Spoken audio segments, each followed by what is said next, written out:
Good morning, everyone. Good morning and welcome. We are going to give it just a couple minutes to give folks a chance to settle in, log on and settle in. So feel free to introduce yourself in the chat. Just share with us your name and your organization so we know who is here with us this morning. For those of you who just joined, welcome and good morning. We are giving it just a moment and introducing ourselves in the chat.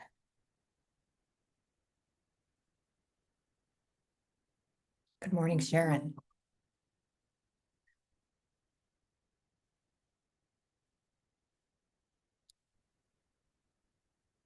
and Rebecca. Thanks for introducing yourselves.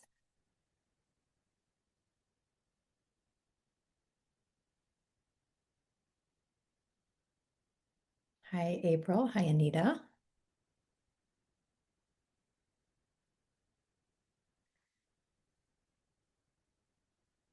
Good morning, Dr. Scott.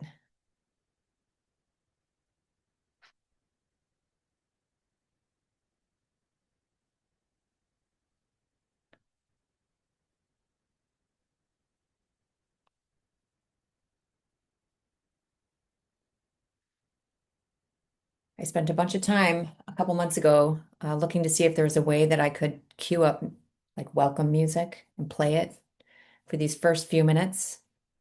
I was unable to find anything other than put a boombox next to your desk, which seemed like a real old school solution to me. But see, then if we do that, I have to decide what to play. Maybe we'll get there. All right, we'll just give it one more minute. If you haven't introduced yourself in the chat yet, please feel free to go ahead and do that. We'll get started in just a minute.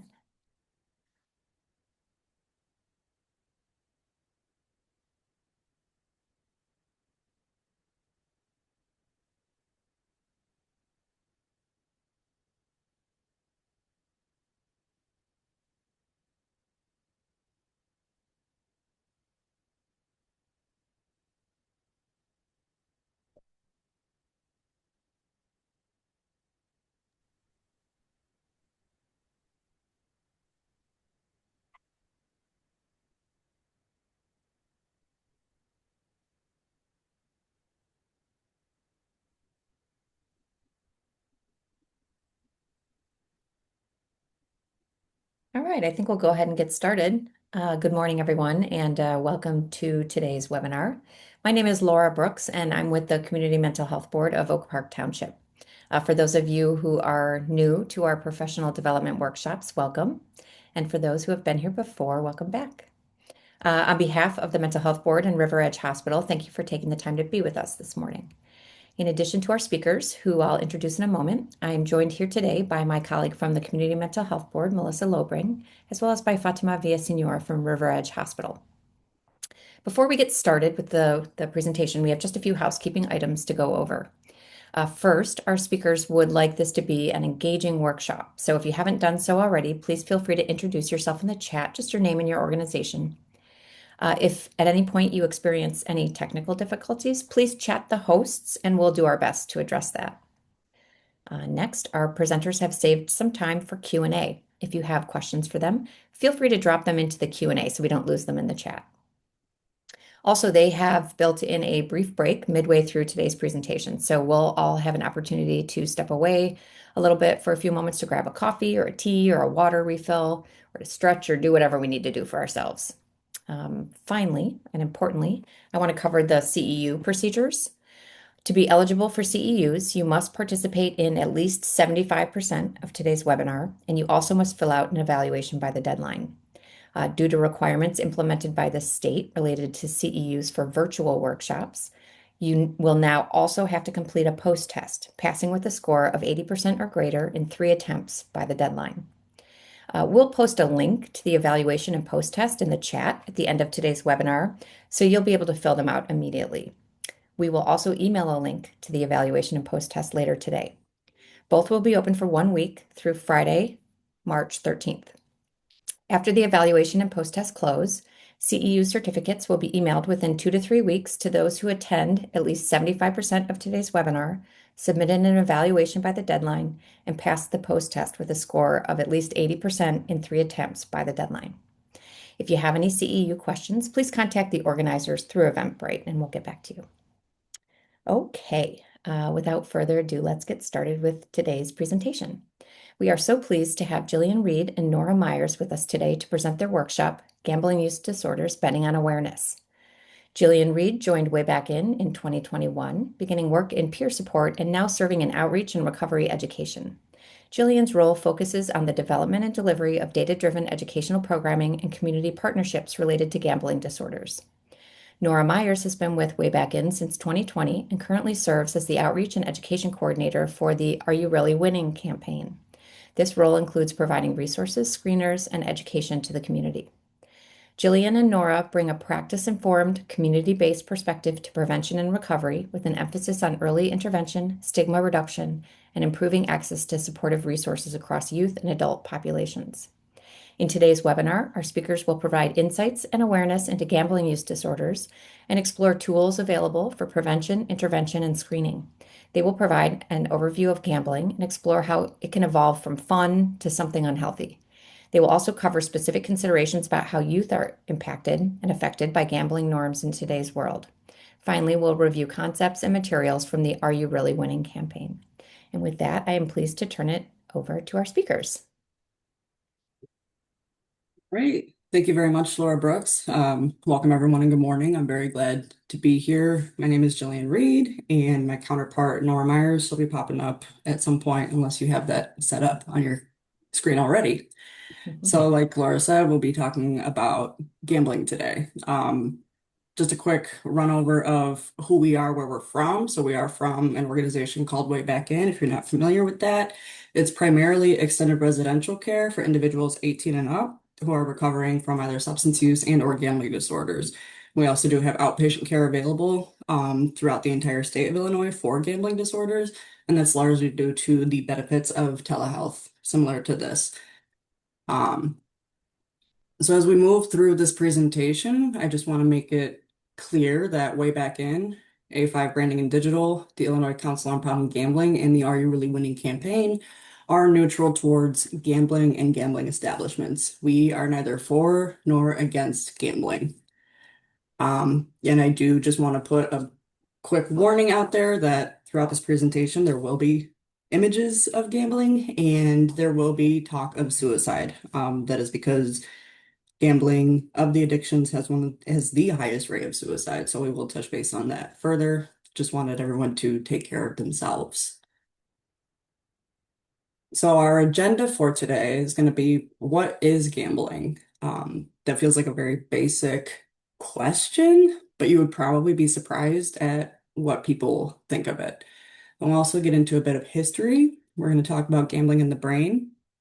We'll talk about F63.0, which is the diagnostic code for gambling. And then we'll get into prevention strategies, teens, stuff like that. So first of all, let's point out why we're even talking about any of this. Problem gambling is a problem. Though it's not talked about widely, its impact is massive. For every person with a gambling disorder, that single disorder affects some 6 to 10 people in their lives, whether that's their partners, their parents, their children, their coworkers. There's a wide-spreading ripple effect. In the 30-hour PCGC training, which I will touch on in a second, there's a video from a major player in the realm of treating problem gambling. And one of the main things she pushes is have the conversation. And she says this repeatedly, have the conversation. And then she shares a story. She was treating a man with a substance use disorder. He was finally able to move out of treatment. He got his own place. He was abstinent and he appeared to be doing well. And within a month of getting his own place, he committed suicide. And what she learned was it was because of his gambling. In those earlier days, it wasn't really a thing to talk about that. She had never even thought to ask him about gambling, and he never brought it up. It completely got overlooked, and it ultimately ruined and took this guy's life. His death rocked her entire world and it launched her into problem gambling treatment. And now she's truly one of the top specialists. So when you know better, you do better. So we're talking about gambling because conversations need to be had. And this is a quick little overview of that PCGC training that I had just mentioned. This is available for, I believe, anyone to take. It takes 30 hours. It's self-paced and it's incredibly informative and it's incredibly, I would say, entertaining, but I just like absorbing knowledge and gaining information as much as I can. So that is available. So let's get into it. What even is gambling? When you hear the word gambling, what comes to mind? You don't have to answer out loud. You can put it in the chat if you want. And just notice the image when you think of the word gambling. Most people think casinos, poker, sports betting. Gambling is any activity involving these three things: risk, something of value, and an uncertain outcome. And ultimately, almost everything in life contains risk, right? You're crossing a busy street, you're kind of betting, whether unconsciously or not, that you're going to make it to the other side in one piece. When you invest your money in a 401k or an IRA, you're kind of long-term betting that that money will be there and you'll get even more of it. Unfortunately, we do know investments are pretty safe over 20 years, but day trading, that's a different story. So the difference between everyday risk and risk with gambling is that built-in structured uncertainty tied to the potential prize or the reward. There is an implied low risk, high reward exchange happening. There's no skill needed, whether or not people think they can use skills to do better in gambling, there's no skills needed. And there are definitely no guarantees, except that in the long run, the house always wins. So notice there's no judgment in that definition. We are neutral and we're not here to moralize. Our goal is not to label everything pathological. Our goal is to understand reinforcement, risk, and impact. So we know what gambling is as a definition, but what does that actually look like in real life? It's interesting because when we do outreach work, people will share that they don't gamble. They just do office pools, they do Super Bowl squares, they do bingo nights, fantasy football, and day trading. They don't go to casinos or buy scratch offs. So to them, in their minds, they don't gamble. These types of games and social activities are incredibly normalized forms of gambling. And for some populations, they can have some benefits. Older people going on little retirement community field trips to a bingo hall or even to a racetrack. You can get some socialization in, you can get some fresh air. But there are for sure other ways to reap those benefits, though, without the gambling part, but that's really neither here nor there. Gambling does have the potential for addiction. I'm sure we know this, hence why we're here. The way that that plays out is because of the accessibility of it, the acceptability of it, and also predisposing factors. So all of these things combined play into the potential for an addiction. Um, excuse me. So let's talk about accessibility by way of history. So this normalization of gambling, how did that even happen? So let's look back. This timeline is not about trivia, it's about trajectory. So artifacts from around 2300 BC show humans were already using dice-like objects. By 800 AD in China, lottery systems were funding public works. In early America, lotteries funded roads and schools. In the late 1800s, mechanical slot machines appeared. We call them one-armed bandits or one-armed thieves. And if you're ever into it, there's a fantastic Twilight Zone episode about those one-armed bandits. In 1988, the Indian Gaming Regulatory Act formalized tribal gaming. And by 2017, gambling entered our phones. So notice that pattern. Over time, gambling becomes more accessible becomes more normalized, and it definitely becomes more portable. It moves from carved dice to an app in your pocket. So when access increases, exposure increases. And when exposure increases, impact increases. So when something like gambling is so fused with the infrastructure of the world, including the Great Wall of China, it's hard not to view it as a normal and, more importantly, even a safe thing. These are just some interesting images of some very old-timey lottery tickets. One of them was to fund an expedition to Canada. So as we can see, even today, even now, lottery still funds schooling and stuff like that. So it's just a continuous thing. Um, 2020, gambling has gone mobile since the legalization of online sports gambling in Illinois in 2019. People love it, and they sure do. And just a quick offshoot, one could reasonably state that addiction in general has gone mobile. So there's a lawsuit happening, and I want you to look at this phone that's on this screen. There's a lawsuit currently happening about the impact of social media on mental health, and a 20-year-old saying she was effectively addicted to social media as a youth. This tracks. So in our own work, we require clients to not have their cell phones on them when they're in the homes, and there's some resistance to that. Some folks really, really struggle to be phone free. Um, Tell them there's a house phone, and that's not what they want. They want their apps and they want their content. And what's interesting, going back to this phone that's on the screen, the way mobile social media platforms are designed are pulled directly from how slot machines work.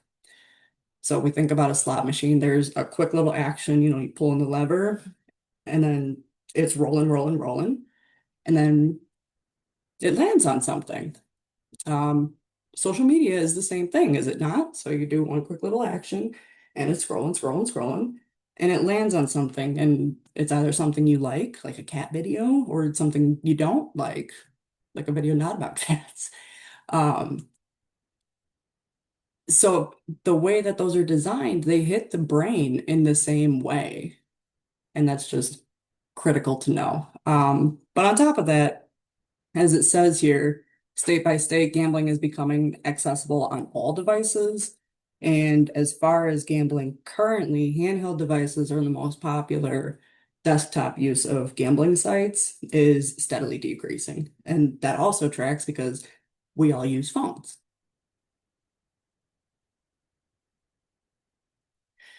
This slide looks busy because gambling in Illinois is massive.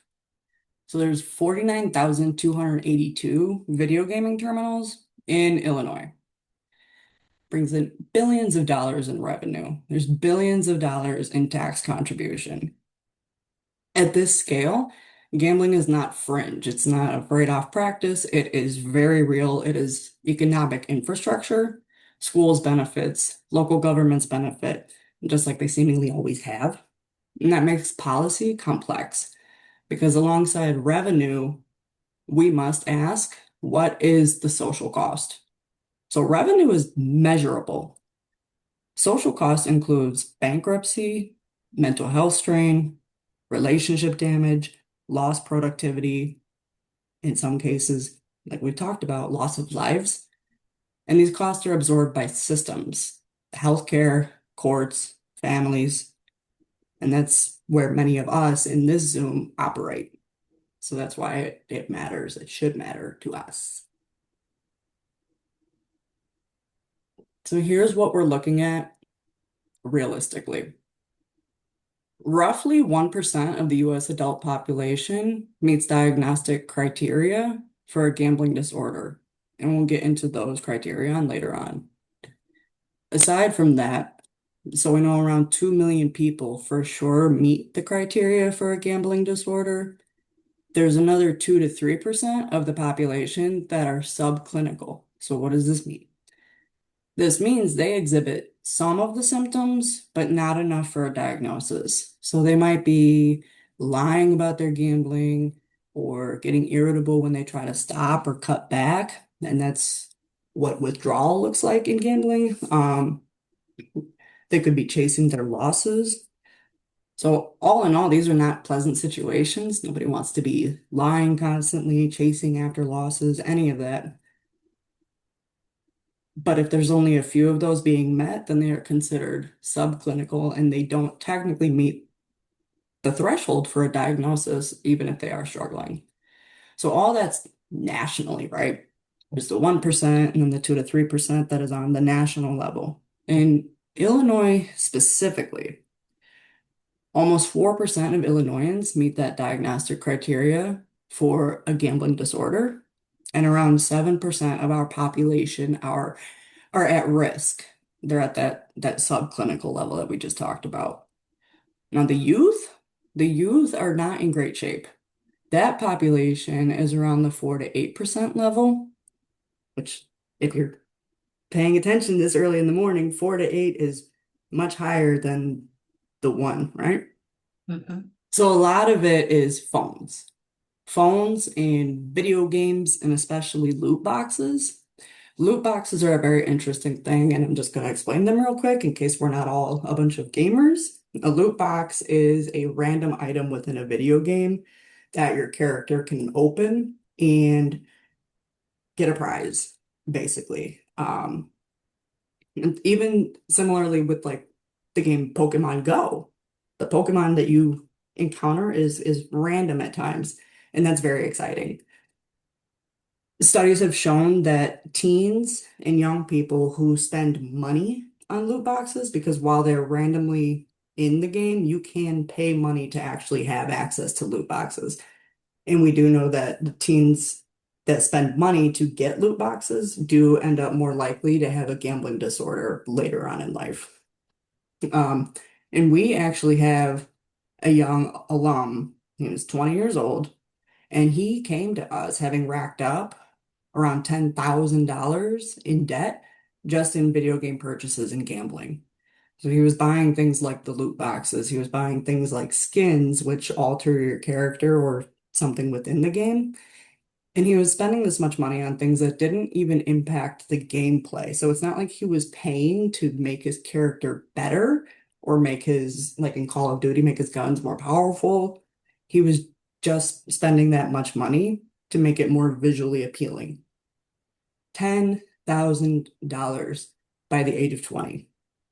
Obviously, that's on the far side of the spectrum, but this was a teenager. At some point, like this number didn't rack up the second this person turned 18. This was a chronic, ongoing use of gambling and video games. It's really wild. So people hear things like that and understandably wonder, how did that even happen? And so with that, I'm going to kick this over to Miss Myers, and she's going to get into how gambling affects the brain. Miss Myers? Hi, everybody. All right, so simple. Addiction is not just about desire, it's an imbalance. The reward system acts like a gas pedal, pushes towards something promising. The top-down central network acts like brakes on a car. It regulates that push. In gambling disorder and addiction in general, both the ventral stratum and the prefrontal cortex are involved. Addiction more means more gas, less brake.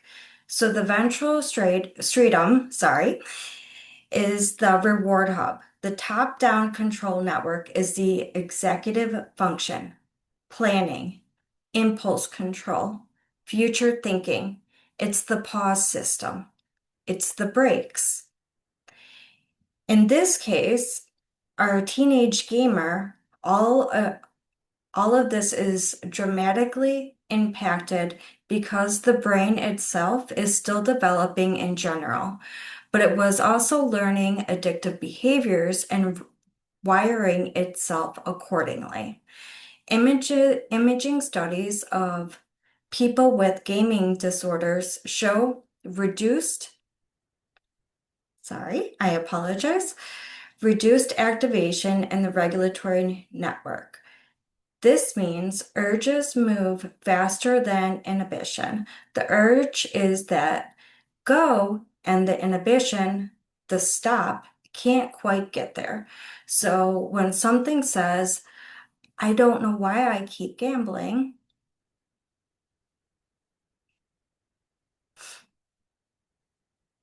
so let's look at this box. On the left, studies show both people with gambling problems and people with substance use problems have inconsistent pedals and brakes. So the reward hub job is to let us gauge when a reward might come our way. The hub lights up when it anticipates a reward.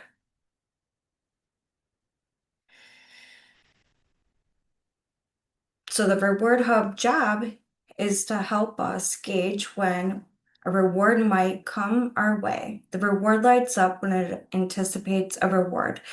This in line with what we see, period, but especially in the disordered gambling, the anticipation of the win is the most important part. Imagine the carpenter hammering a nail, okay? Swing, hit, swing. Predictability, expected, low emotional activation. Now imagine whack-a-mole. Same hammer, same motion, but you don't know when the mole will pop up. That's unpredictability creates excitement. Gambling is whack-a-mole, not carpentry. It's not the action, it's the knowing you're going to hit. It's the uncertainty. We know that people with addictions don't process rewards how quote unquote normies do. They might not be as excited by natural rewards or have the same trouble learning how. I am so sorry. Learning how new experiences could be enjoyable. This can make it tricky to take up a new activity or a new hobby for the first time. For example, who here likes pickleball? A very common thing around here, I know. Pickleball sounds and is great, but if you're used to the thrill of a potential jackpot, does pickleball really sound that great?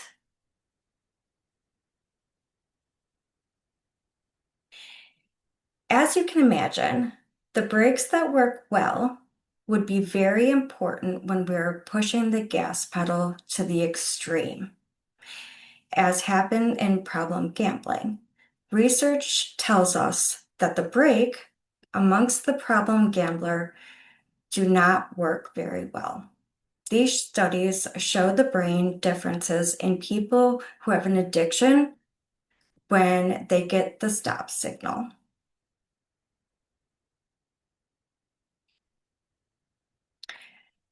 The problem is cynical.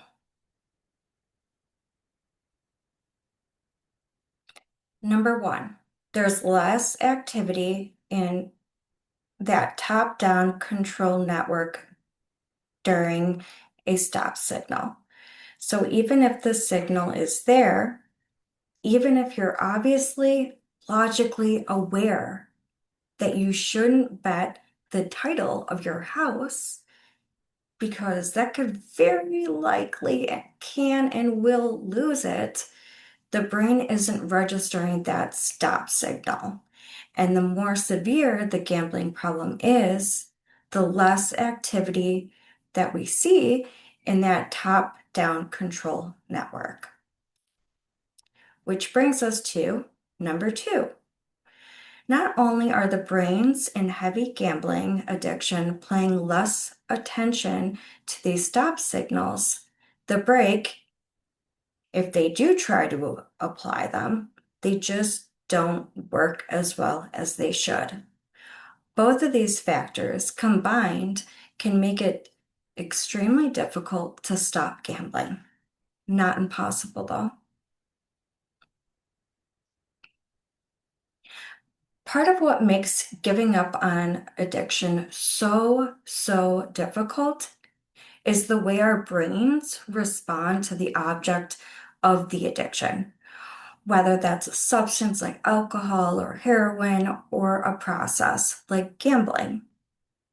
The reward system changes dramatically. People with addictions, with dysregulated neural networks, are chasing a potential and impossible high. But that first burst of dopamine from the first drink, from that first hit, that first winning ticket, they're chasing that high even though their dopamine levels will never get back to that initial level.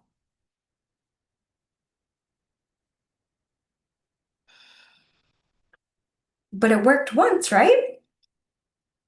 It worked before and it felt great. It should work again. It will work again. I just have to drink a little more. I just have to bet a little more.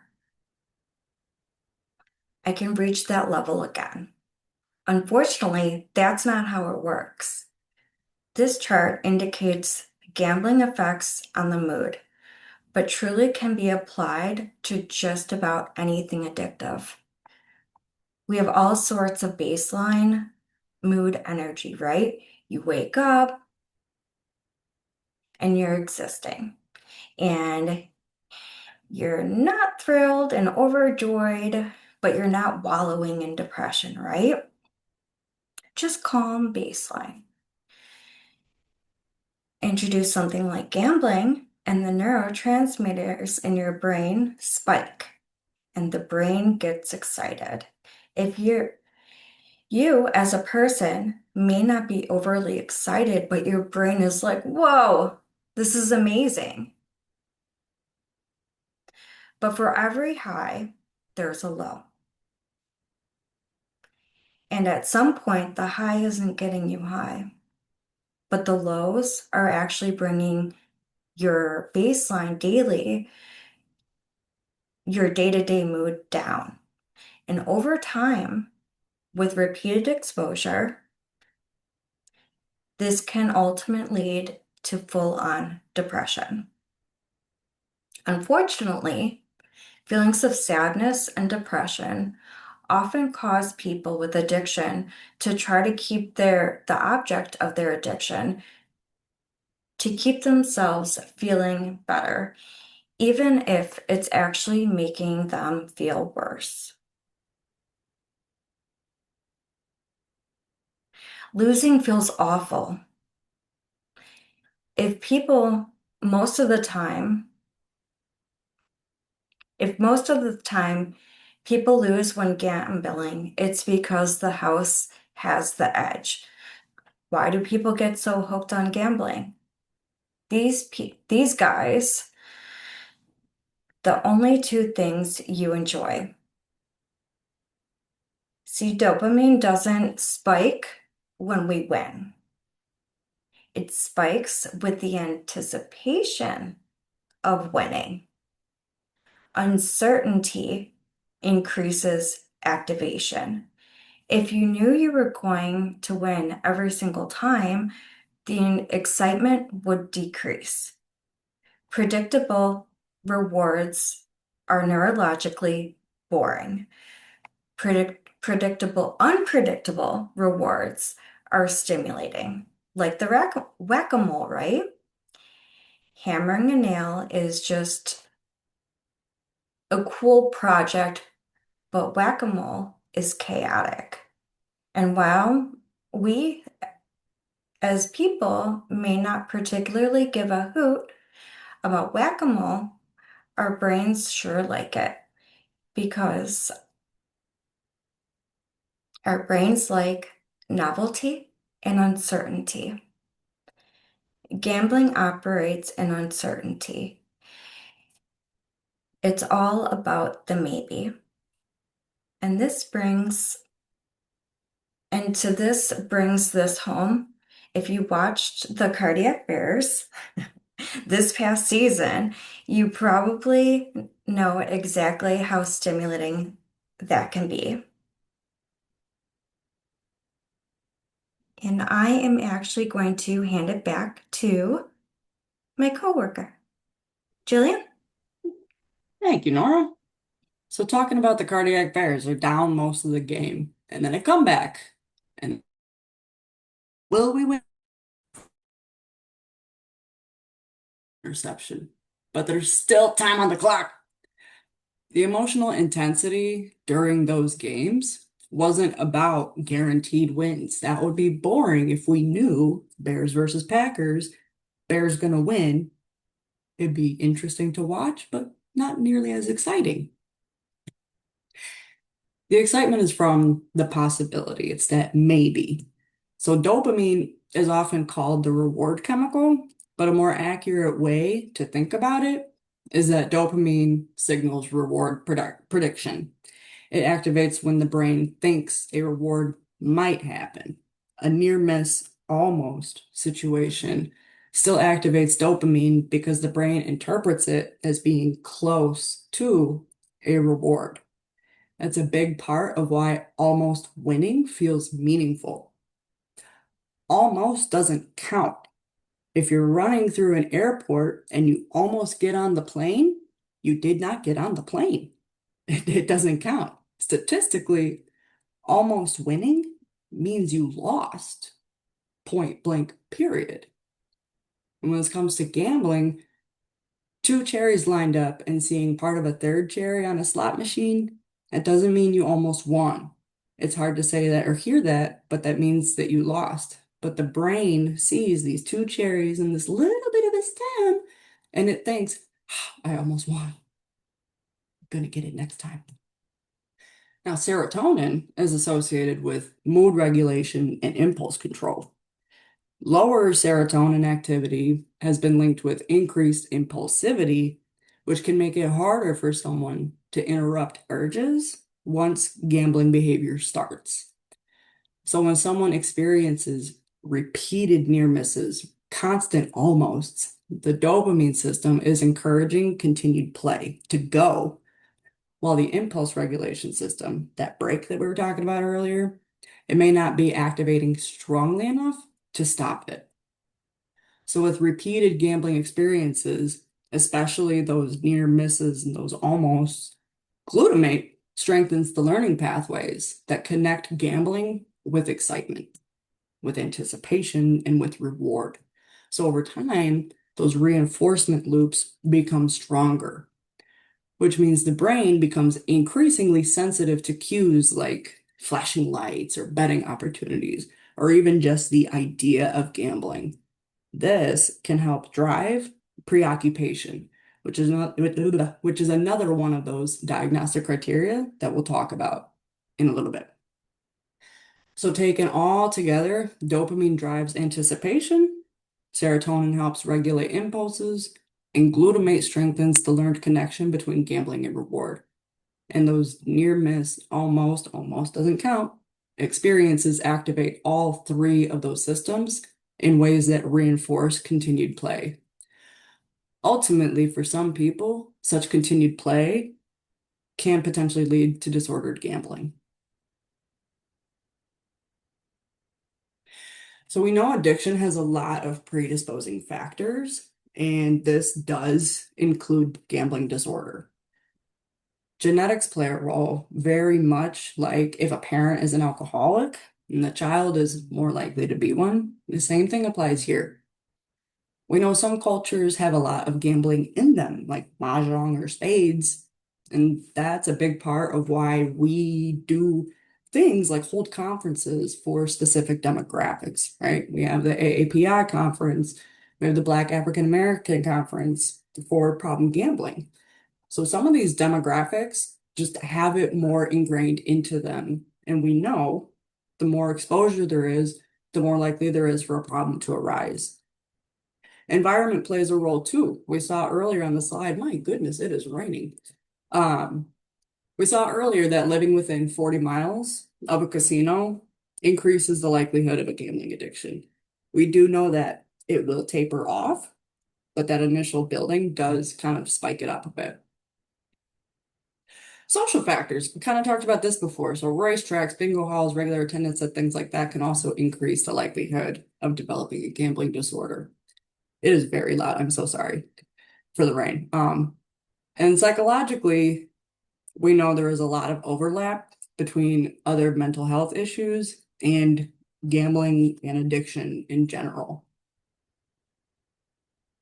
We do know that half of gambling disorder clients are in treatment for other psychiatric disorders. Most commonly seen comorbidities are substance use disorders, especially alcoholism and nicotine. Those almost go completely hand in hand. Like the statistics are interesting because it's like if you have a gambling disorder, there's like a 40 something or 60 something percent chance that you have an alcoholism disorder, but then also vice versa, if you have alcohol use disorder, you're significantly more likely to also have a gambling disorder. So they kind of play on each other. And when you think about it, big picture, it makes sense, especially when casinos were, a much bigger concern with gambling, and people would just be sitting there and drinking and losing all track of time. The nicotine makes sense as well. Nicotine and alcohol also tend to go very hand in hand, so it's kind of like a trifecta. The other disorders that are very much aligned with gambling is depression and anxiety, and we see that amongst a lot of substance use disorders as well. Approximately 96% of people with problem gambling disorder have at least one other psychiatric disorder. And one of the defining features of gambling disorder is that it's not happening during a manic phase. So we do know that people with bipolar disorder tend to have gambling problems, but not necessarily diagnostically speaking. A lot of that is related to mania and their own risk taking and their own impulsivity that's driven primarily through their bipolar disorder. And probably the most concerning thing about the mental health aspect is this right here. We've talked about it a little bit. So one does not even need to have a gambling disorder to place one incredibly bad bet and lose their home or their child's college fund or their life savings. So the tricky part with gambling, which is called the hidden addiction versus substance use, is we can generally visually spot when someone who is using or has used recently, right? So if somebody has been drinking, we'll see bloodshot eyes, they might be stumbling. If they've been using, we might see some pinpoint pupils or along those lines, but I can't visually look at you and see you have been gambling. You might look tired or a little disheveled, but even that's stereotypical, right? With substances, there's also typically a buildup to get to the really bad negative consequences, right? So someone will drink more and more and more, and eventually down the road will realize, good golly, now I have cirrhosis. With problem gambling, like I said, one really bad bet can put someone right over the edge. That debt and that hopelessness feel insurmountable. And that's a big part of what drives these serious suicide attempts. 1 in 5 will seriously attempt suicide. And that is just, it's painful. And that goes back to that first couple slides where I talked about the counselor from PCGC. Have the conversations. Got to talk about this stuff. Got a little heavy, so we'll bring it back a sec. So we mentioned social earlier. What's the difference between social gambling and problem gambling? So social gambling, just regular non-clinical type of gambling, you're playing with a set amount of money, and when it's gone, they're done. They're gambling just to have fun, not for funds, as we say, right? I don't really get worried about the money. They generally avoid high stakes games with large pots. So they're not unintentionally causing or, making one of those bad bets. They set a limit and they know what they're working with. And when that's done, that's done. And they might play regularly, but they limit their playing generally to like once or twice a week. And they do it with friends. On the flip side, so what does it look like to actually have a gambling disorder per the DSM? It's going to take a small bit of history. So gambling was originally in the DSM-3 in 1980. It was listed as an impulse control disorder, not an addiction. It was in the same category as kleptomania and pyromania. It stayed basically the same way into the DSM-4. Unfortunately, we did not get into it being labeled an addiction until 2013 in the DSM-5. Problem gambling is now defined as persistent and recurrent problematic gambling behavior leading to clinically significant impairment or distress as indicated by the individual exhibiting four or more listed factors in a 12-month period. And then also B, kind of like I just talked about, the gambling behavior is not better explained by a manic episode. Rhetorical question here. What do we not see in this definition? We don't see an amount of money being mentioned, right? So you don't have to be betting large amounts of money to have it be messing with your head. It's just the persistent, recurrent, problematic behavior. Those are the issues. And you have to have four of them to have the diagnostic criteria for a gambling disorder. What are the criteria? So first of all, the reason that it changed from being like kleptomania and pyromania is because people were finally recognizing that gambling behaviors share similar neurocircuitry and reward system effects with substance addictions, such as cravings, tolerance, and withdrawals. So to that end, there are 9 diagnostic criteria, and a person needs, like I said, to check 4 of these.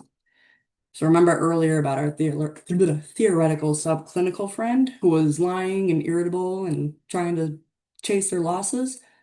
This list is what we're pulling from to assess that. So the 9 criteria, just super quick. They need to gamble with increasing amounts of money in order to achieve the desired excitement. So a lot of that is what tolerance looks like. Kind of like if someone with an alcohol use disorder has to keep drinking more and more and more or higher amounts to get that same feeling they had, that's what this looks like in gambling. They're restless or irritable when they're attempting to stop gambling or cut back.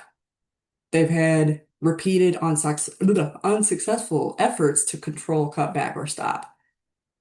They're often preoccupied with gambling. For example, having persistent thoughts of past gambling experiences, or they're thinking about how they're going to make their next bet, and it's just always on their mind. They often gamble when they feel distressed, whether that be helpless, guilty, anxious, and depressed.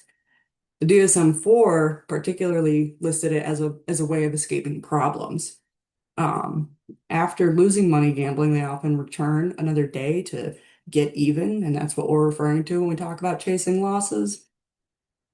They lie to conceal the extent of their involvement with gambling. They've jeopardized or lost a significant relationship, job, or educational or career opportunity. And they rely on others to provide money to relieve desperate financial situations caused by gambling. Um, One of the significant things here is the elimination of commits illegal acts. So we do know that gambling can result in people committing crimes, or that's like check forgery or fraud or theft.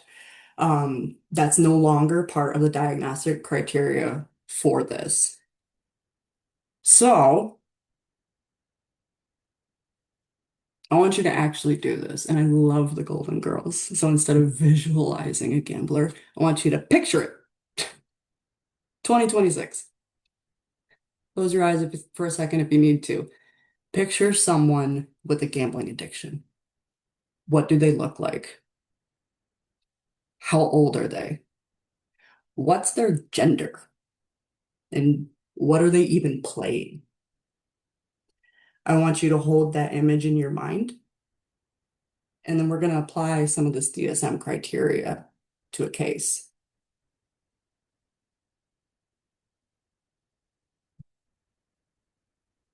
So of note is that this individual had significant past consequences, financial crisis, family bailout, but they had maintained 15 years of abstinence. They do identify one parent as having had an addiction. And yeah, this is about the time to watch this video. So we'll see how those diagnostic criteria play out. Ready? Did you have fun at the track? You went to the track? Oh, we had a wonderful day. And thanks to Dorothy's expert tips, I made enough money to buy more art supplies. Dorothy, I want to see you in the kitchen. I'm sorry, Ma. I'm a little busy. Fine. I'll eat a bowl of chili and we'll talk later in your bedroom. Mom, come on. You're making too much of this. I haven't gambled in 15 years, and I didn't put down any bets for myself today either. It was just nice to know that I could still pick a winner. Of all the things you could have inherited from your father, you had to pick this damn gambling disease. Oh, Ma, will you get off my back? Now, come on. You don't have to worry about me. I had a nice day at the track, and that's that. And Pop did not have a problem. Dorothy, I spent too many years denying your father's addiction. He was a gambler to his dying day. In fact, his last words were, $10 says I don't need this oxygen tank. So you're studying for your interview. Uh-huh. I know it's a lot of added responsibility, but I really want this job. Then why are you reading the racing form? The racing form? Why would you think I'm reading the racing form? You can't lie to your mother. Mothers always know when you lie. I have an appointment about the vice principal's job. Yes, unfortunately, my car broke down and I'm stuck here at the auto mechanics. Is there any way that Mr. Pratt could see me later this afternoon? He could. 4:45 would be perfect. Thanks so much. I'll see you then. $20 to win on Mars Mount. It's a hunch. You lied to me. That's what you did. I was going through your purse and look at what I found. Betting slips. You went to the track again. How could you, Dorothy? I've spent the best years of my life trying to give you a sense of moral responsibility. Ma, what were you doing in my purse? Stealing. Dorothy, weren't you supposed to interview for that vice principal's job yesterday? Rescheduled. For when? All right, I rescheduled and then I missed the appointment. Dorothy, it's happening again. You're losing control. Yeah, listen, I need to place another bet. I'll get that money to you tomorrow. I'm good for it. Listen, there's a horse that looks good to me at Hialeah today. Salisbury Shrew. In the second race, make it 100. Rose, I need cash, quick. And I'm up to my limit at the automated teller. Is this about the phone call you just received? The phone? Yes. It was the paper boy. I forgot to pay him last week. How much do you need? $250. Isn't that kind of a lot for the paper boy? Rose, the truth is, I need the money so my mother can have an operation. Take as much money as you need and pay me back whenever you can. Thanks a lot. Don't you worry, I'll have this money back before you know it. Oh, no hurry. I trust you completely. Yeah, well, Rose, I mean, you shouldn't trust anyone completely. Dorothy, if I can't trust you, whom can I trust? You're being very naive. I'm not naive. Yes, you are. You are being naive now. Don't you see? I'm stealing your money. I know, Dorothy.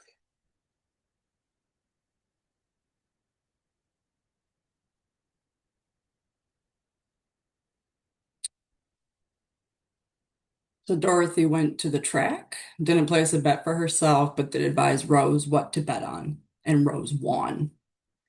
So what distortions are we hearing in I haven't gambled in 15 years? It was just nice to know I could still pick a winner.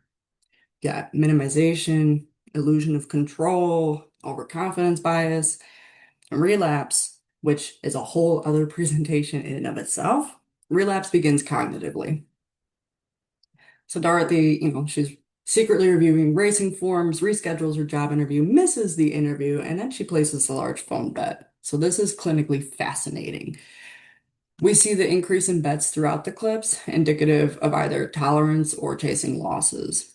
From the sounds of it, chasing losses. But she skipped her interview even before it got that far.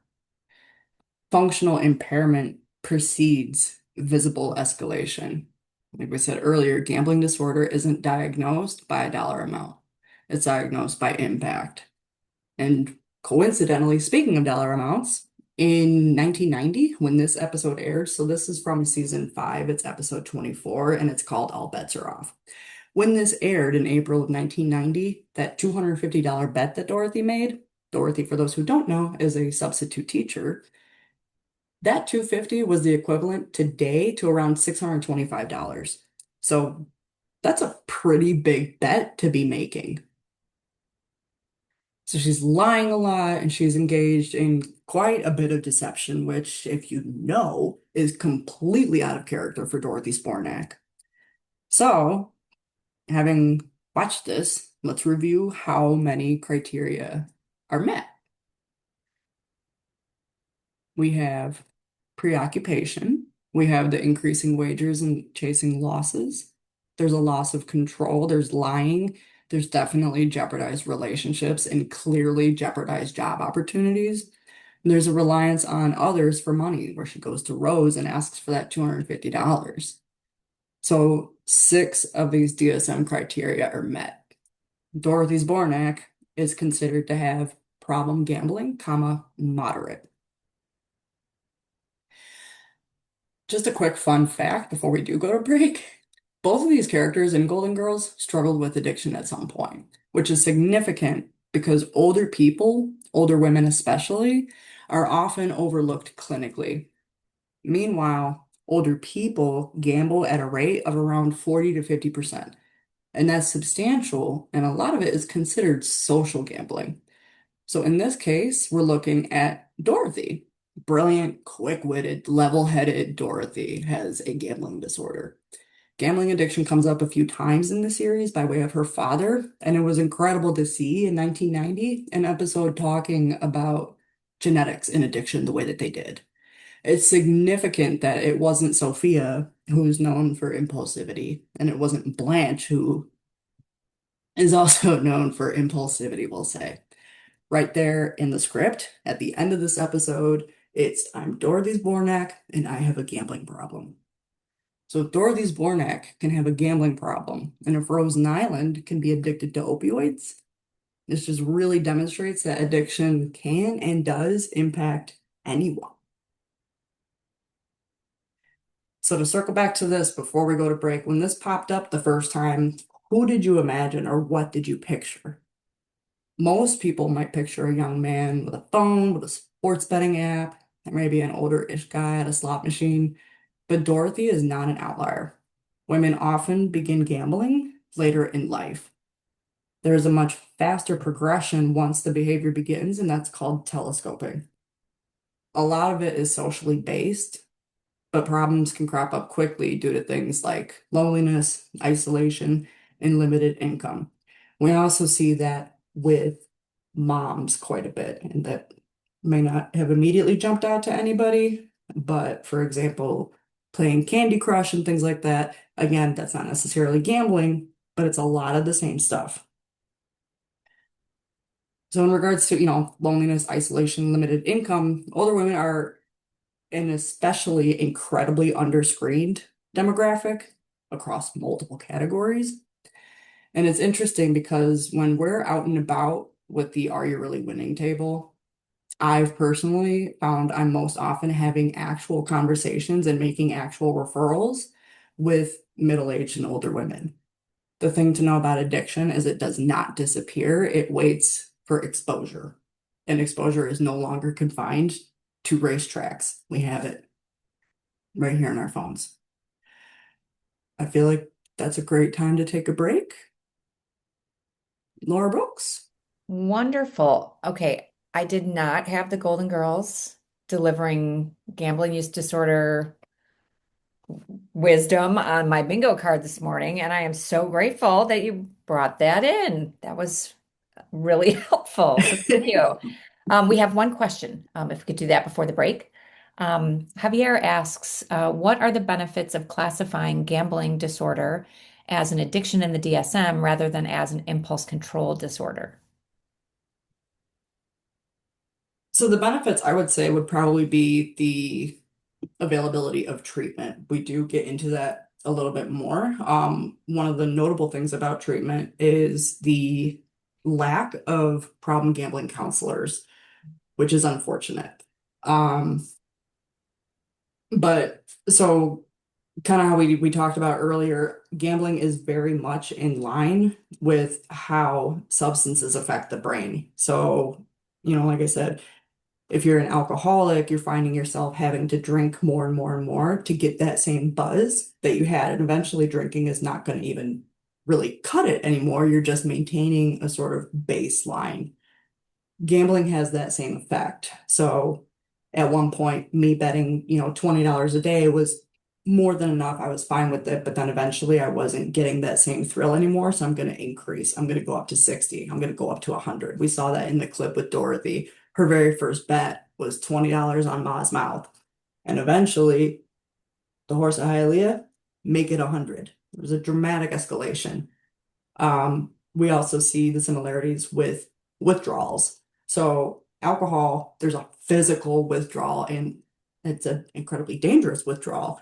Gambling, you'll physically feel it. You will be irritated or annoyed or just grumpy and angry and wanting to do this thing that you can't do. Um, does that, Nor, do you want to chime in, or Anita, do you want to chime in? Like, does that answer that question ish? I think so. That it makes sense to me. I just if you want to, if I could summarize back, like it sounds like if you'll have more success treating it if we understand the dimensions of it that align better with substance use disorder, because we know how to treat that. Is that right? Yeah. Got it. Oh, and Javier says yes. So thank you, Javier. Thank All you, right, great. Javier. Yes. All right. Perfect timing for a break, as Jillian said. It is 10:02, so why don't we meet back here at 10:12? Enjoy your break, everyone. We'll see you back in 10.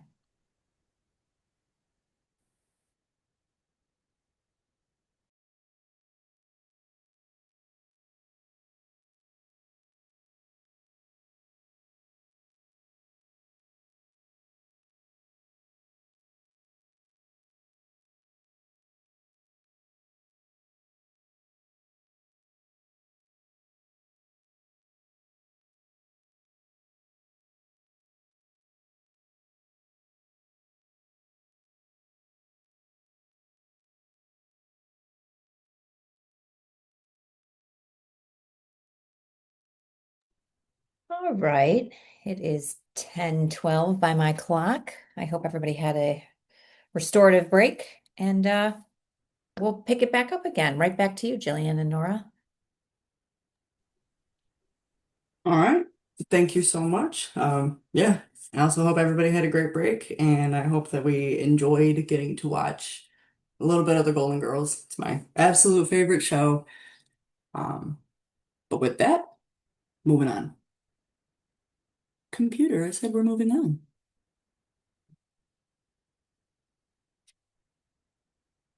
There we go. So, even though Dorothy placed bets over the phone at times, that type of betting was nowhere near as pervasive as it is nowadays. Cell phones and apps are arguably the most significant change in gambling exposure in the last decade. Gambling lives in your pocket, which completely changes exposure. It being right there removes friction. So when behavior becomes frictionless, participation increases. So while older folks, especially women, are underscreened, young people are absolutely overexposed to potential objects of addiction. So what we see with younger people is approximately 60% of high school age adolescents report having gambled for money in the past year, and 10 to 14% of them are at risk for developing a problem with gambling. So that goes into those stats that we were talking about earlier, with adults being about 1% of the population with diagnostic criteria, and then 2 to 3 reaching that subclinical threshold. With younger people, we're seeing, like I said, 10 to 14%. That's substantial, and a lot of that does have to do with accessibility as well as the brain development in and of itself, because the brain generally doesn't finish developing. They originally said 25-ish. Newer information is confirming and reporting that the brain doesn't finish developing until closer to 30s. And one of the last regions that finishes developing is something called the dorsolateral prefrontal cortex. It's this little side unit, and basically what that thing is primarily responsible for is judgment. So youths all the way up into young and even kind of early and middle-ish adulthood, judgment is not quite there. And so we're just not necessarily making the best decisions. And when it comes to gambling, that plays a factor.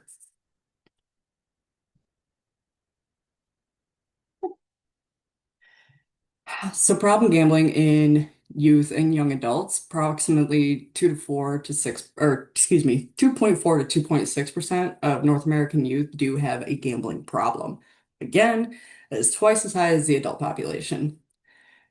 Not too many high school students in Illinois report gambling, but discussions with them suggest that the problem may be growing. And we see this in our work during our presentations at OPRF. So we go twice a week to OPRF to present about different topics, mainly vaping, nicotine, THC, alcohol, and the brain. And one of the things that we do talk about with them is gambling and gaming. And they light up when we ask about that. And it's alarming every single time, even though at this point we should kind of expect to hear about it. But it is bananas, the things that young people are doing in order to facilitate their gambling. Most of it does appear to be sports betting. I have noticed an uptick in, I can't think of what it's called, but like the app Kalshi, where you can bet on real life events, like who's going to win an election. There's an uptick in that, and some of them have also reported losing, hundreds to upwards to about $1,000, and they tend to just laugh about it, which is concerning. And we do try to talk with them and gear them towards why this is a problem, because at that age they're not necessarily thinking it is a problem because they're so young. There's so much time to get money, and this is just something fun to do, or at least that's generally what they're thinking. Amongst youth under the age of 18, online gambling is the second most prevalent form of gambling activity. Sports betting is, again, it's just massive. Here's some more stats about that. So youth gambling in the United States of America, roughly 5% of kids ages 12 to 17 show one or more signs of problem gambling. So they are subclinical. Again, even if they don't meet the threshold for a diagnosis, it doesn't necessarily mean that they're not having some sort of impact and problem on their own life. High school students exhibit twice the rate of gambling issues as adults. We've said this before, and it bears repeating because a lot of people don't think that younger people are betting, gambling, anything like that. 1 out of 10 college students meets the criteria of having a gambling disorder. That is significant. So there is definitely a strong correlation, especially amongst young men, for gambling disorders. Women are catching up, though. Women are catching up in addiction across the board. It used to be that, even with alcohol use disorder, men were more likely to have alcoholism. Women are catching right up. Ladies, that is not the patriarchy we want to smash. Let's dial it back. Kids who are introduced to harmless gambling by the age of 12, such as lottery scratch-offs, are 4 times more likely to engage in problem gambling later in life. So again, there's a lot of research and just awareness that needs to be had when it comes to younger people and gambling. Settings that can influence their gambling behavior. This goes for young people and for adults. For young people, a lot of that's going to look like poor parental supervision and delinquency.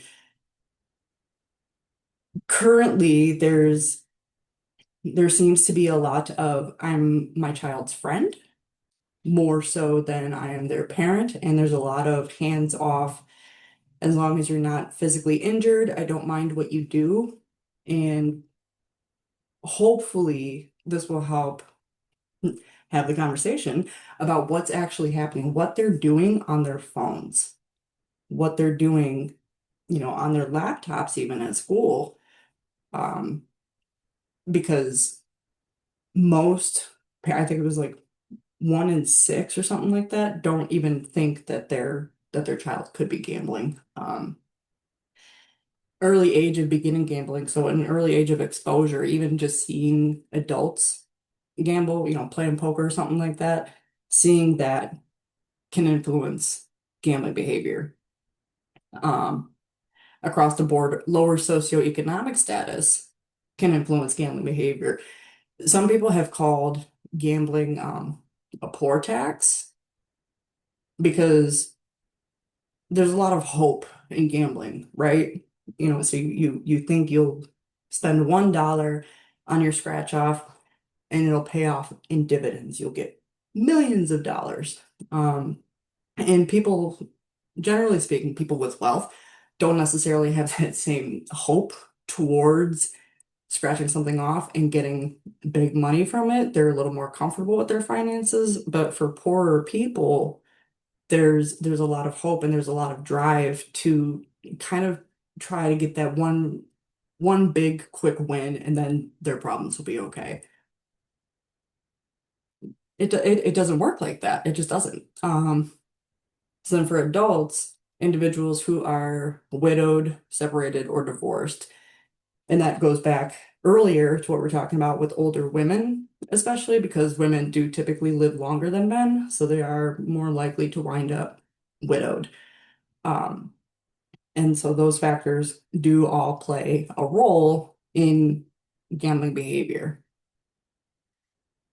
So there are a lot of protective factors and risk factors when it comes to gambling. And some of them are kind of interesting. For example, simply being female is considered a protective factor.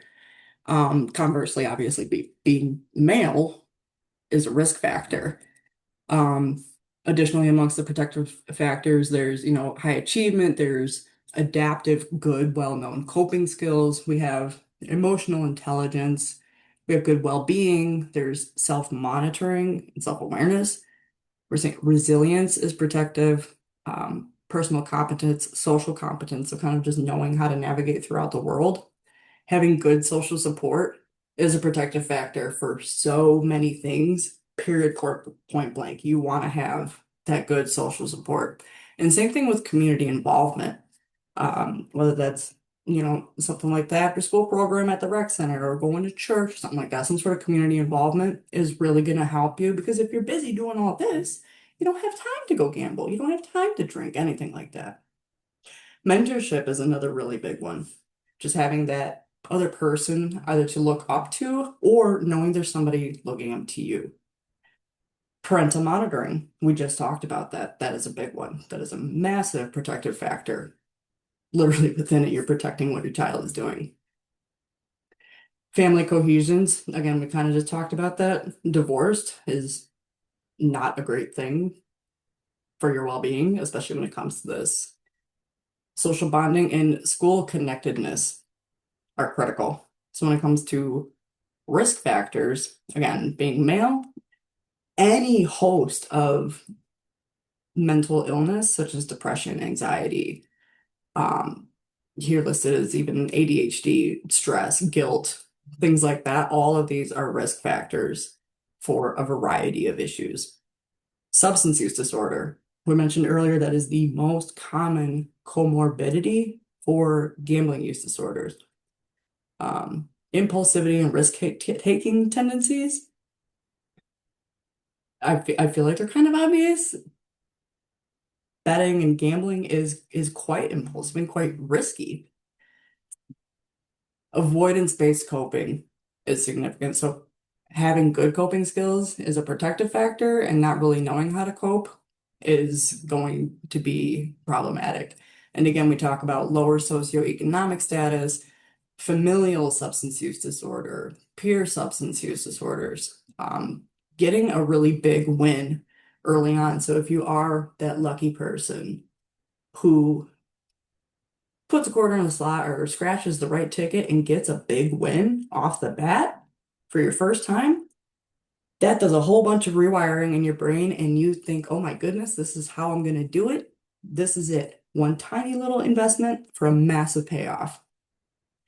And a lot of just thinking that gambling is not really a big or dangerous deal can also be a risk factor, because if you don't think something is unsafe, then you're not really worried about participating in it.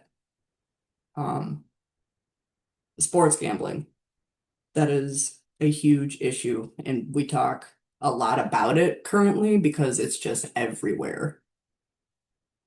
So with teens, there's different types of gambling. First of all, there's escape gambling and there's action gambling. So escape gambling is when you're using gambling as a way to escape from your current life. And that looks like, kind of talked earlier about moms with Candy Crush. Like it's just a way to disappear, almost dissociate, and just kind of go into yourself. And this is what I'm doing, and it's calming me down, and blah, blah, blah. Action gambling is more like a poker table or roulette or something that you're like actively getting into it. So with teens, we have esports, we have investing, shockingly, influencers, and gaming. So investing with teens is a lot of that we're noticing is kind of crypto based.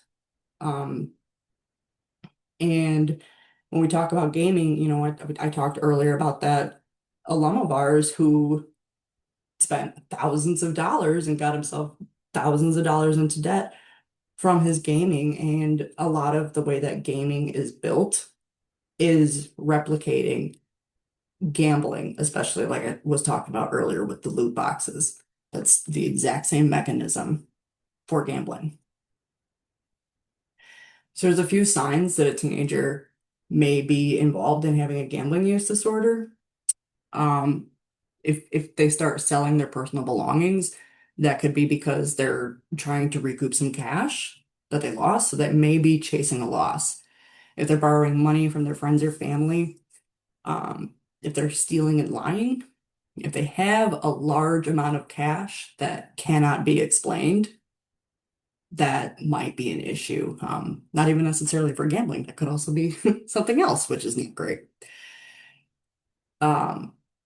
If strangers are calling on the phone with increasing frequency, that could be because your child lost a massive bet and somebody is trying to get that money from them. They may have withdrawals from their regular social groups or activities. That's fairly often a key thing to be mindful of, is if your child is withdrawing into themselves and away from friends, especially friends that they've had for a very long time.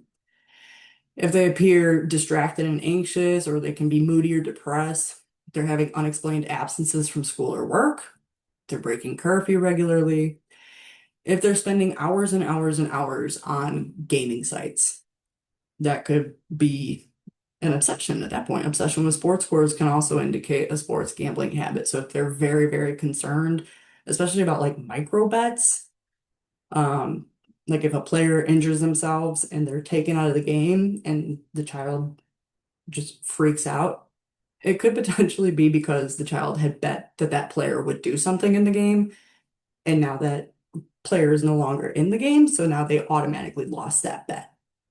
Make sense?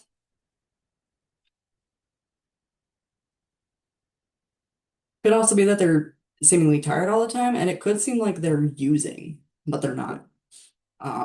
Unfortunately, with gambling, there are no tests. We kind of talked earlier about I can look at you and see if you've been drinking or you have pinpoint pupils.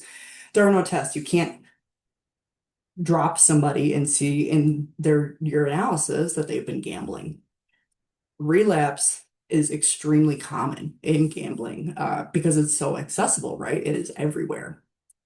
Gambling, as we saw with Dorothy, well, not necessarily. Gambling can go on for years, hidden before being seen as a problem. It's alluded to in that episode that she had a chronic gambling disorder before anybody knew about it. And often the way that it comes to the forefront is because things got so bad financially, the person had no choice but to kind of say, hey, I really am having a problem here. I need $30,000. Like, can you help me out? And the person that they're talking to is like, what do you mean you need $30,000? Well, I've been gambling for, 3 or 4 years, and it's just gotten worse and worse and worse.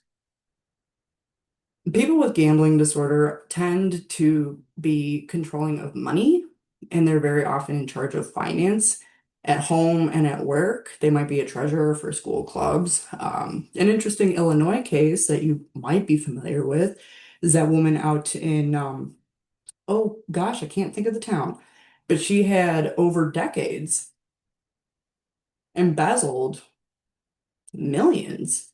And some of that was for a lot of that was for her horses. You might know what I'm talking about. Can't think of where it's from. Dixon. Thank you. I was thinking Dalton. I'm like, that Yeah, ain't I it. know, me too. I knew it was a D. Something with a D. Um, so again, the signs, higher delinquency, lower coping skills, we have greater risk taking. It tends to progress quicker. We do see higher depression rates. We do see lower self-esteem. And unfortunately, yet again, we do see an increased risk of suicide attempts. The tricky thing, especially with teenagers, is a lot of that can be attributed to being a teenager, right? They're not necessarily known for having high self-esteem or great coping skills. They're kind of known for taking risks and being a little impulsive. That's the beauty of being a teenager, but that's also the danger in being a teenager, right? So, as they say, an ounce of prevention is worth a pound of cure.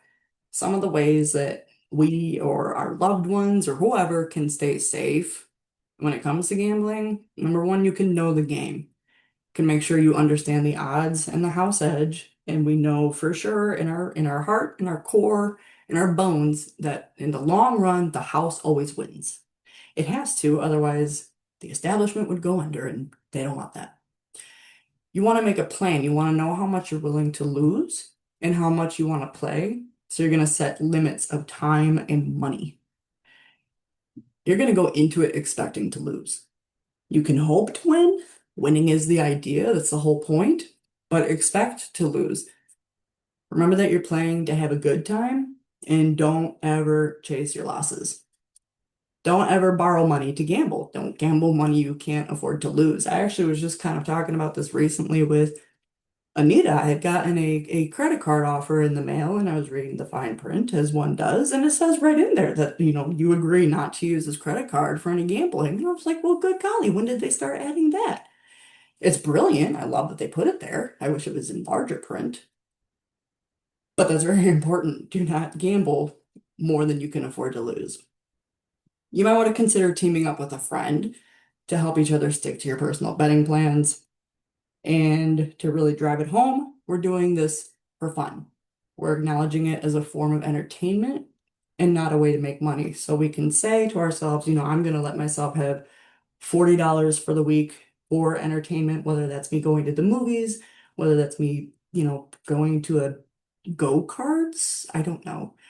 Or it's gonna, I'm gonna gamble with it. But then once that $40 is done, that was my entertainment for the week. That's it. So for some tools and tips, we want to start talking even if your family doesn't participate in betting or gambling or anything like that, because children are exposed to this incredibly early and probably earlier than you're even thinking. So talking with them today, having the conversation, like we talked about earlier, right? That can help them establish healthy ways of thinking and coping. When we're having these conversations, you want to set the tone. So you want to try to avoid challenges like, I bet you can run down the street in under 30 seconds. Instead, encourage your child to enjoy activities that can be associated with wagers, such as card games and sports championships, without placing bets. You can play poker without betting. It can be done. I've done it a million times. You want to give them context. Young folks may overestimate their odds of winning a bet or a game, especially because of the way that things are marketed, right? Like it'll say double your odds. Okay, two times zero is still basically it's zero, but it sounds good, right? If you double your odds. Um, so knowing those odds can help reduce the appeal of gambling. You can compare the chances of winning the lottery, 1 in 292 million, to the chance of being struck by lightning in your lifetime, 1 in 3,000. And that's entertaining because somebody, I'm gonna be the next big winner. It's me, or it's one of us. We got our work pool together. It's gonna be one of us. Nobody's ever the next person to get struck by lightning. Nobody ever says that it's gonna be them. Love statistics. So when it comes to schools with young people, establish a gambling-free zone. There's no cards, there's no other form of gambling. Um, Try to avoid, Super Bowl squares, bingo, raffles. Raffles, that's another thing that people don't necessarily associate with gambling, but it absolutely is. You're buying your ticket, putting your ticket in the little fishbowl, and maybe you win. Odds are you don't. So we want to use real life examples in classroom settings about gambling. We want to talk about statistics and probability in class, and we do want to talk about chances of winning and losing, and really trying to drive home that the odds are so not in their favor when it comes to gambling or sports betting. Even if, and especially if with sports betting, there's an allure to it because it feels like you know that player's stats. You know things about the game. It feels very much like you do have some level of control in what's happening, but you don't. There's been several large news stories about, especially basketball players for some reason, who were basically throwing the game so that they could make money on a bet that had been placed about them in the game. So even if you feel like you know the players, you know the stats, you know how well people do what, it's not in your control at all. Did I go too far? No, I didn't.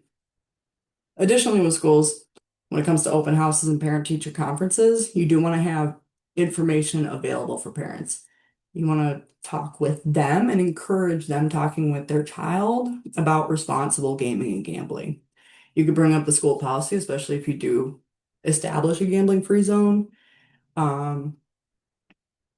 There's a video that you can play, and we can link it at another time, but it's a little brain video. It's about 2 minutes long. It's just a little cartoon, and it explains a lot of what we talked about earlier with the go and the gas and the way that the brain reacts to gambling, and it makes it very palatable to younger people. And you can relate it to other examples of now versus previous generations of gambling and how gambling has changed and progressed and gotten so much more pervasive over time. And additionally, you can share responsible gift giving for all occasions. And Nora will get into responsible gift giving in a little bit. When there's a big game like the Super Bowl or, March Madness, we are in March. We are mad about it. Do not incentivize gambling with school-sanctioned activities.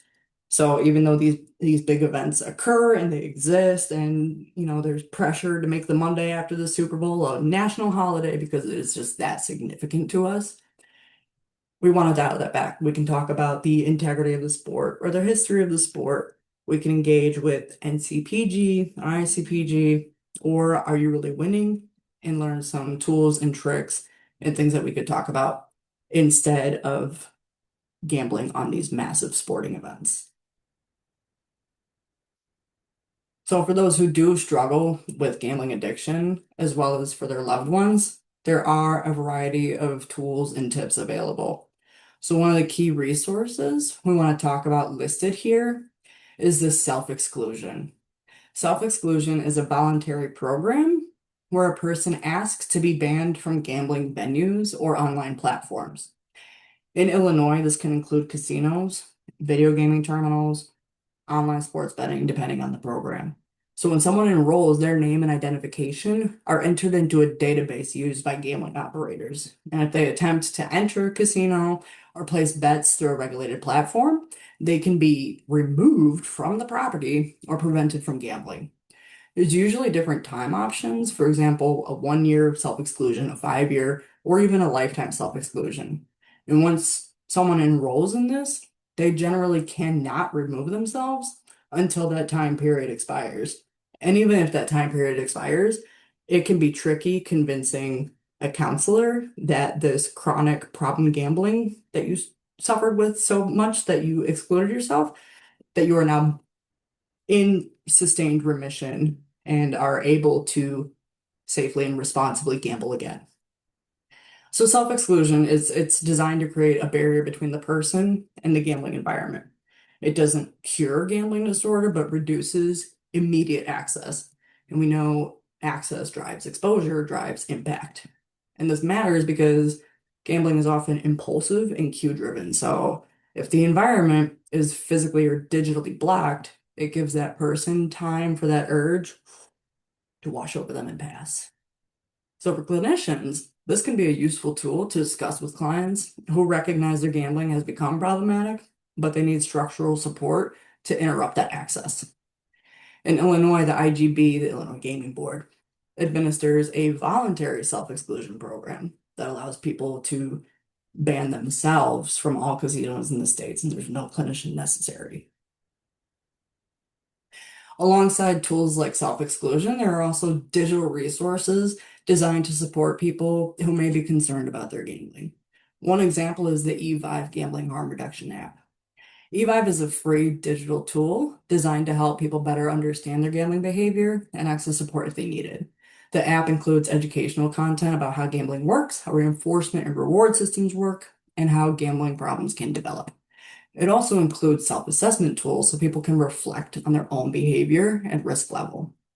Another important component is practical support tools, things like urge management strategies, reminders, and resources that help someone pause and evaluate their behavior before gambling. And importantly, the app connects users with treatment resources and support services if they decide they want additional help. And if we look at this third box, feeling the effects of someone else's gambling, that's incredible. Someone can find support for their own well-being and connect with others who understand what it's like to be impacted by someone else's disease. It also provides guidance on ways to help the affected loved one, which is fantastic. So while self-exclusion creates an external barrier, tools like eVive focus more on increasing awareness and giving people strategies to manage urges and make more informed decisions. So for professionals, tools like this can be helpful because they give clients something tangible they can use between sessions or outside of treatment, which is vital because the odds are pretty good that the urge to gamble is going to strike at times when the person isn't actively in a treatment session. Counselors just cannot always be available, especially gambling counselors. I think I mentioned earlier, in the state of Illinois, there are currently only around 60 actively licensed gambling counselors for the entire state. During this, the time of FanDuels and DraftKings, 60. That's wild. So another way to keep an eye on things is to take a screener. And speaking of screeners, Gambling Disorder Screening Day is March 10th, 1 week. So anyone can visit areyourreallywinning.com and take this screener. No app downloads needed. Just areyourreallywinning.com. Boom. Starts off with one simple question. During the past 12 months, have you gambled 5 or more times? And based on your response, it either progresses and ultimately lets you know if you might benefit from some help, or that your responses indicate that you're all right. You're gambling just for fun. It's all good. It is quick, it is easy, free, and anonymous. And we do talk about Are You Really Winning just a little bit more in just a little bit. I'm going to let Nora do that. I'm going to let her talk about Problem Gambling Awareness Month. Miss Myers? Hello again. So, first things first, as you may know, that March is Problem Gambling Awareness Month. And Problem Gambling Awareness Month is a nationwide effort to raise awareness about problem gambling and to promote prevention, treatment, and recovery. And this year's theme, 2026, is Caring Communities, Stronger Futures. It highlights how communities can work together to support those affected and replace silence with support and isolation with connection.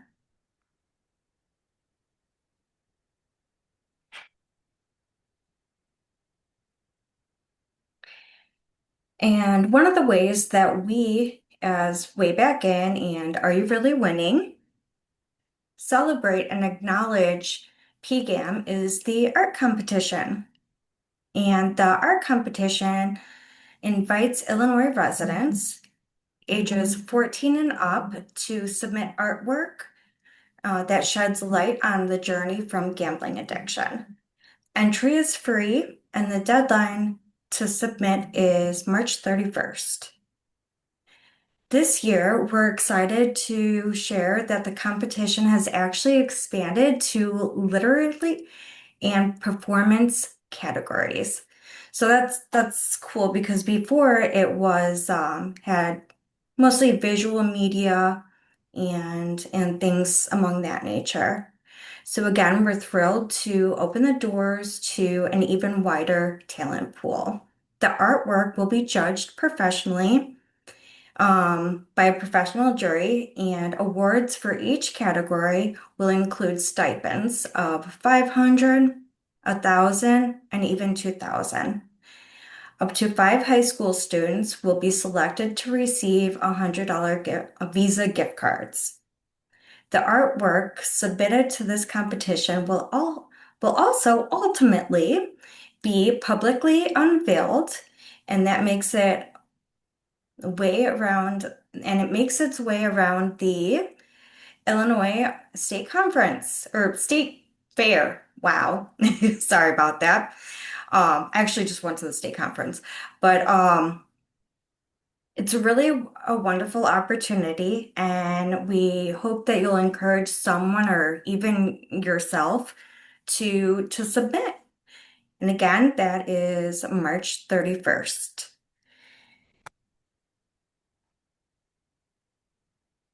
And then, so what exactly is Are You Really Winning anyway?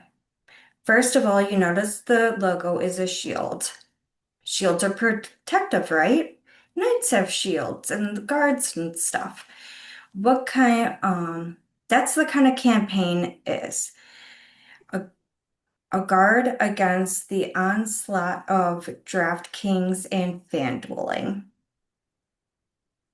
Ever notice how there is quite a bit of Renaissance type language in the current gambling scene? Interesting.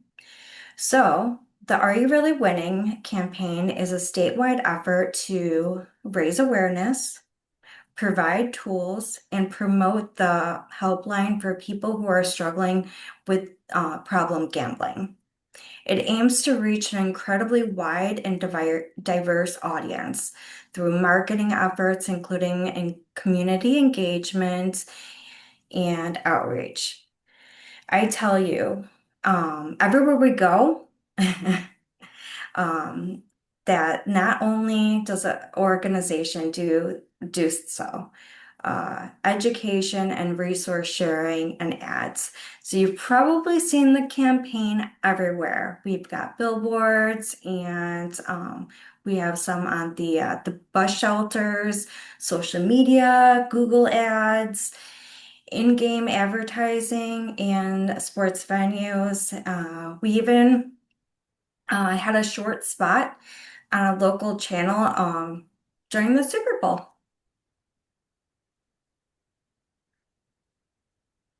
So here's a quick glimpse. These are some of the posters and flyers that we've shared throughout the state. I don't know if anyone's recognized them because, like I said, we have the billboards and the bus shelters too. Here on the right is a full-fledged screener. Over here again, the Are You Really Winning and helpline 1-800-GAMBLER. You've probably heard or seen that number somewhere, right? Additionally, English speaking persons can text GAM to 833-234 for help as well. Make no mistake though, again, this is a campaign is intended to reach massive and diverse audiences, and such as our print is the meat and potatoes. So to speak, we have it, I think, translated to Spanish, Polish, Chinese, you name it. We've got lots of different translations, and I think that those materials are actually available too. So to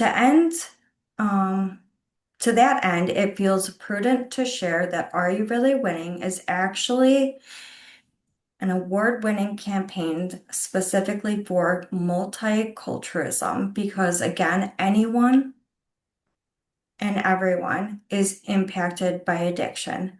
Anyone and everyone needs information. Like we said way earlier and throughout this presentation is have the conversation.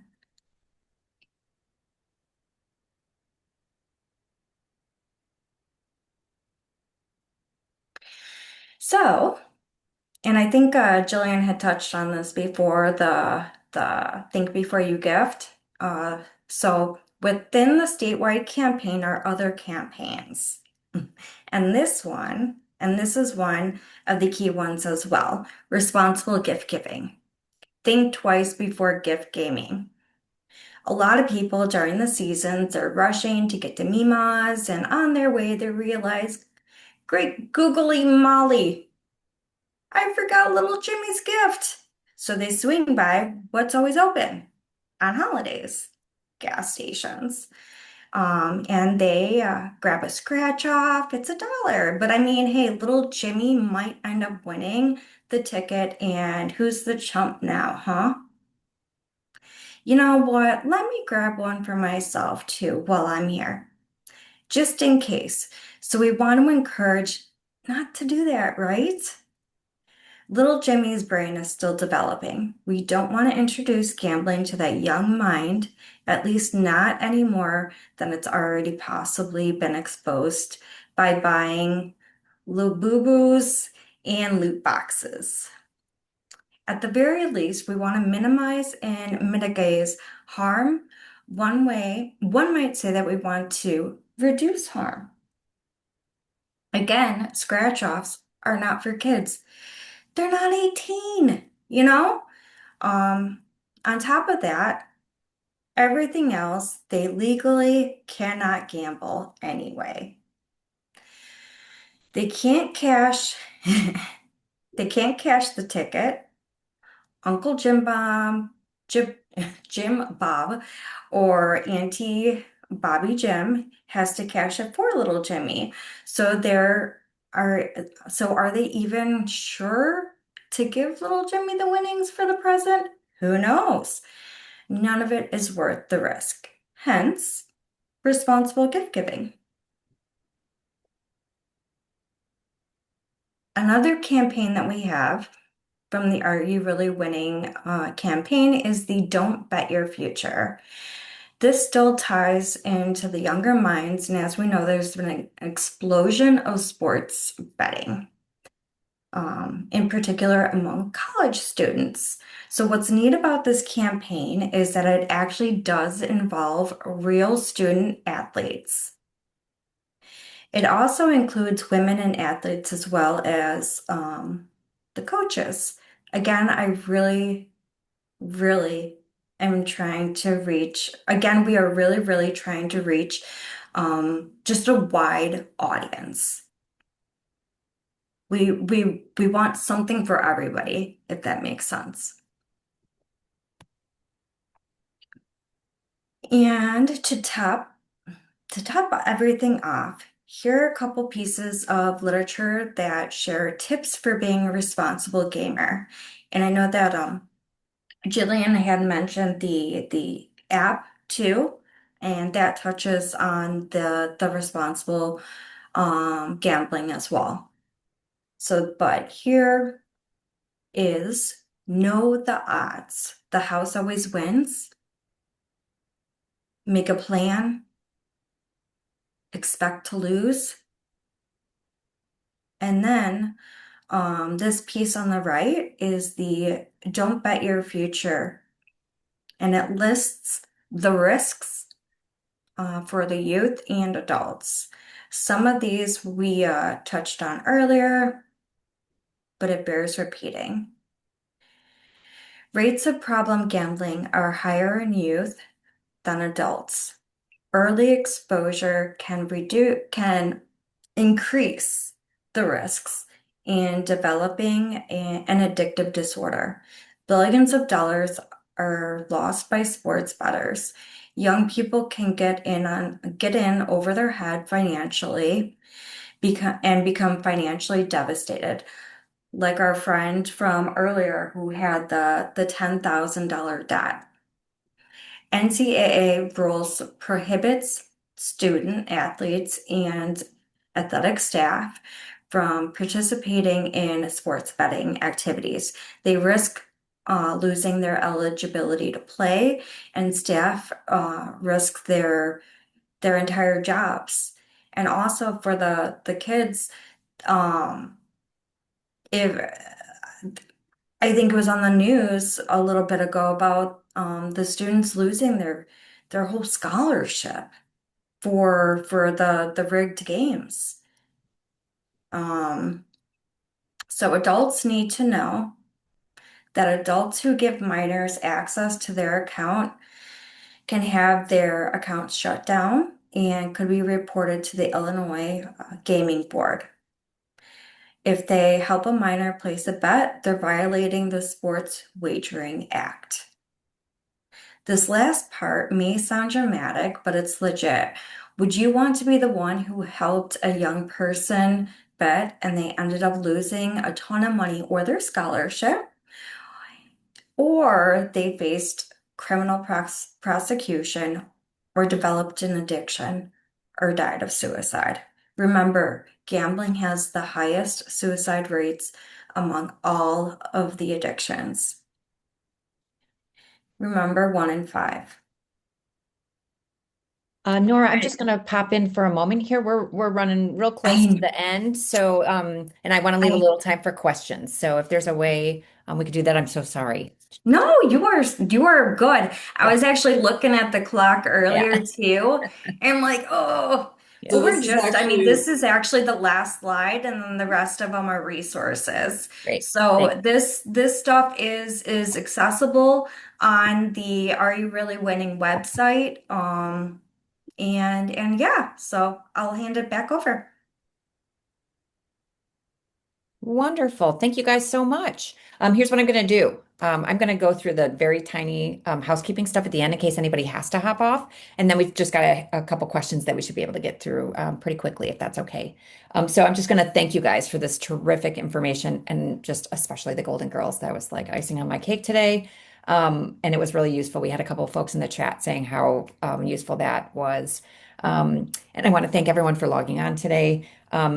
My colleague Melissa is going to chat links to the evaluation and the post test.